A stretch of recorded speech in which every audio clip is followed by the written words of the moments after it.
Avant de partager votre document Excel, il est conseillé de vérifier si celui-ci peut contenir différents problèmes. Donc pour ce faire, vous allez vous rendre en haut à gauche de votre écran et cliquer ici sur le menu Fichier d'Excel 2010. Une fois dans ce menu Fichier, vérifiez bien que vous vous trouvez dans la partie Informations et vous pouvez donc cliquer ici sur Vérifier la présence de problèmes.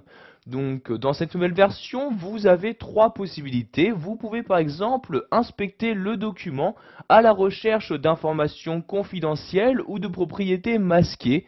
Donc informations qui pourront se retourner contre vous. Donc si un utilisateur non voulu peut donc voir votre travail.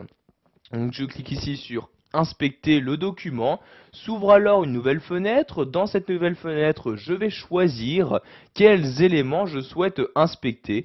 Donc si par exemple je souhaite inspecter les entêtes et pieds de page, les propriétés de documents et informations personnelles, etc.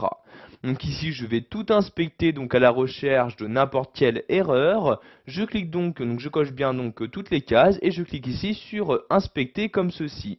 Donc une fois l'inspection terminée, vous avez cette nouvelle fenêtre qui vous affiche donc les problèmes rencontrés.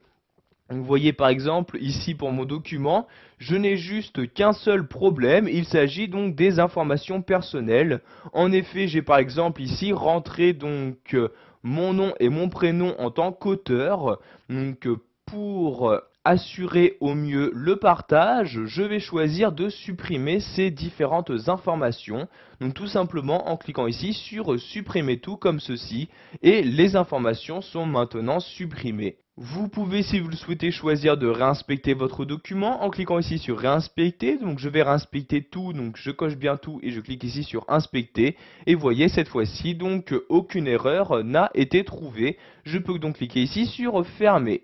Donc nous allons maintenant recliquer ici sur vérifier la présence de problèmes et nous allons vérifier maintenant l'accessibilité de notre document donc pour les personnes handicapées qui pourraient avoir des difficultés donc à le lire.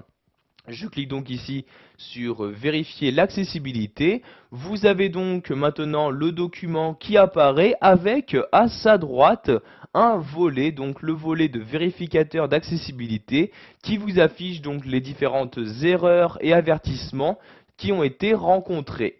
Donc par exemple l'erreur, il y a ici un texte de remplacement. Donc en effet mon nom de tableau, je l'ai laissé par défaut, donc tableau 1, alors qu'il est conseillé vraiment de choisir, donc d'insérer, de personnaliser son propre nom de tableau. Donc ici, vous voyez, je sélectionne le tableau, il s'agit de ce tableau-là. Donc pour modifier son nom, je clique ici sur création. Et ici, à la place de tableau 1, je vais par exemple mettre comme ceci, donc mon tableau de cette manière. Puis j'appuie sur la touche entrée de mon clavier comme ceci, donc pour y apporter les différentes modifications. Donc vous avez également différents avertissements, donc moins graves qu'une erreur. Donc par exemple ici, les noms de feuilles qui n'ont pas été changés, etc.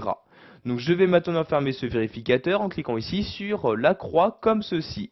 Donc pour finir, je vais retourner ici dans le menu Fichier et cliquer de nouveau sur Vérifier la présence de problèmes.